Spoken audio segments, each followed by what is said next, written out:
La science des Blancs préconise la séparation des animaux, la séparation des sujets, pour éviter certaines maladies, car il y a certains sujets qui sont des porteurs sains, certains sujets qui supportent mieux certaines maladies par rapport à d'autres non.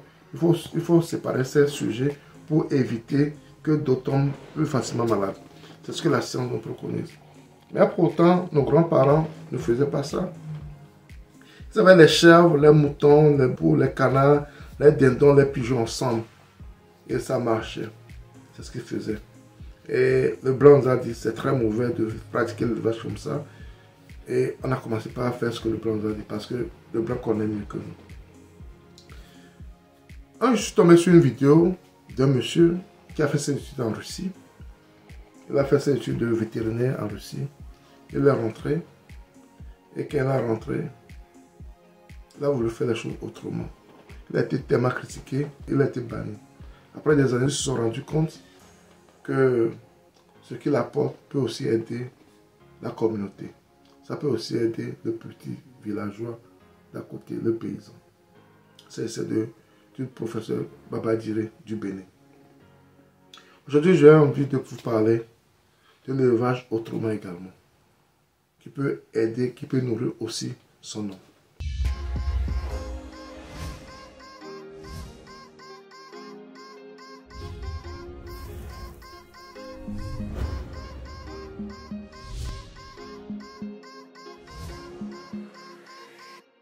Si vous me retrouvez pour la première fois sur ma chaîne, mon nom c'est Sabi Aliati. Et sur ma chaîne, nous parlons d'investissement en général, en agriculture et en élevage. Ces thématiques sont importantes également, vous avez deux choses à faire. Abonnez-vous à ma chaîne SDA Group, cliquez sur la cloche de notification pour ne plus rater nos vidéos à chaque fois que nous allons publier. Ensuite, partagez-le au maximum pour qu'elles puissent atteindre plus de personnes, car c'est ensemble qu'on peut faire ce métier. L'élevage des Blancs et l'élevage de Babadjire, pour ne pas dire l'élevage de l'Africain. Séparer les sujets, c'est bien beau, c'est bien vrai, c'est bien bon.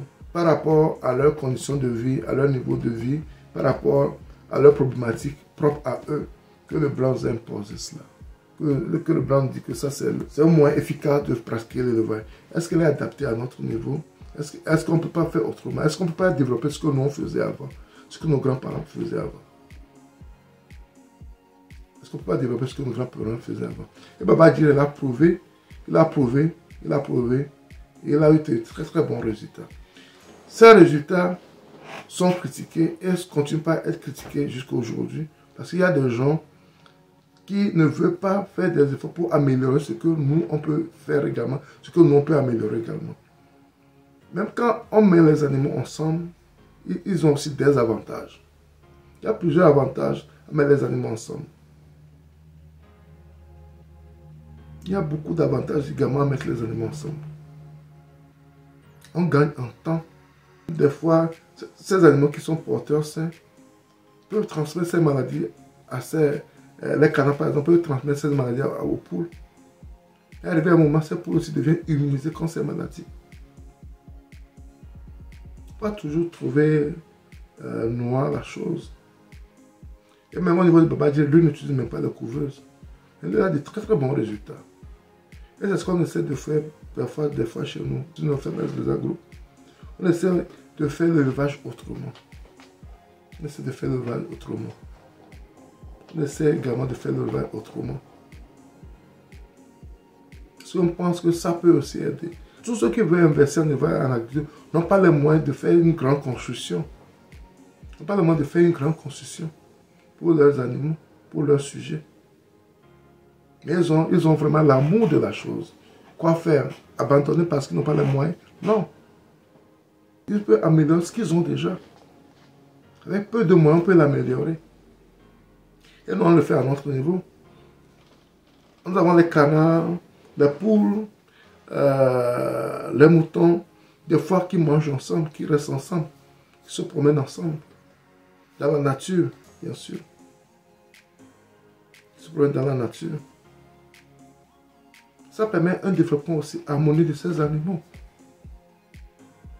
Cherchons également à améliorer ce que nous faisons avant, ce que nos grands-parents faisaient avant. Et voir quels résultats on peut avoir. On a des poules qui font des œufs, qui font jusqu'à 15-16 dehors.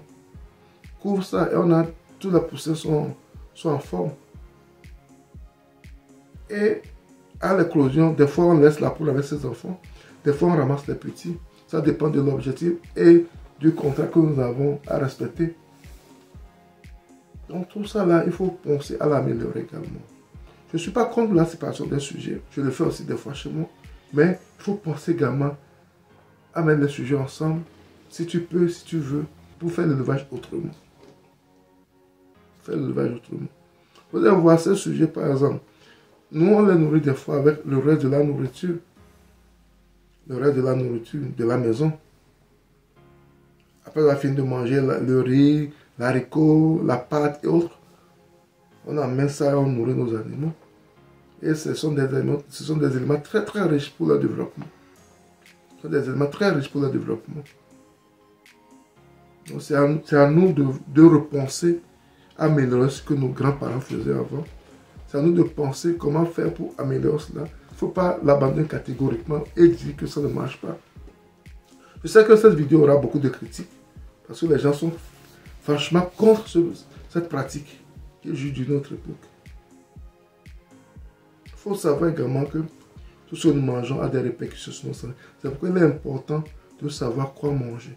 Il est important de nourrir nos animaux, de mettre nos animaux dans certaines conditions de la nature, je vais le dire ainsi, pour qu'elle puisse nous apporter plus de bien dans notre corps. Et il faut vraiment penser à ça si vous voulez faire l'élevage. Il faut penser à ça. Vous voulez produire, rien que pour produire et vendre sur le marché, faire de l'argent, faire des millions, ou bien vous voulez penser aussi à la santé des gens qui vont consommer. Vous voulez penser aussi à la santé des gens qui vont consommer. C'est Yoweri Museveni qui dit qu'elle veut voyager, il amène tout ce qu'il va manger, il l'amène depuis l'Afrique. Parce que ce qu'on mange à l'extérieur, ce qu'on mange, même l'ananas, la viande a un goût bizarre, n'a pas le goût qu'ils avaient avant. Parce que quoi? La manière dont on les produit, la manière dont on produit ces animaux, la manière dont on produit ces cultures, ça a perdu le goût originel. Il faut penser à ça également quand tu fais l'élevage. Nous, à notre niveau, on essaie de produire plus de produits naturels pour nos animaux. Et c'est ce qu'on fait à notre niveau. C'est notre objectif. Il faut manger sain. Il faut produire sain pour qu'on puisse manger sain. Mettre les animaux ensemble contribue également à cela. C'est ce que je tiens à partager avec vous ce matin pour qu'on réfléchisse autrement sur comment pratiquer l'élevage. Mettre les animaux ensemble n'est pas toujours une mauvaise chose. Ça peut aider aussi quelqu'un. Ça peut apporter un plus à notre élevage également. Merci, c'était Sabi. Et si vous avez aimé la vidéo, partagez-la. Abonnez-vous à notre chaîne de l'agro. Cliquez sur la cloche de notification pour ne plus rater nos vidéos. Car c'est ensemble qu'on peut faire ce métier. Vos critiques seront toujours les bienvenues. Vos commentaires seront toujours les bienvenus. Car nous avons besoin de ça aussi pour pouvoir avancer, pour pouvoir évoluer dans ce métier. Merci, à la prochaine. Bye bye.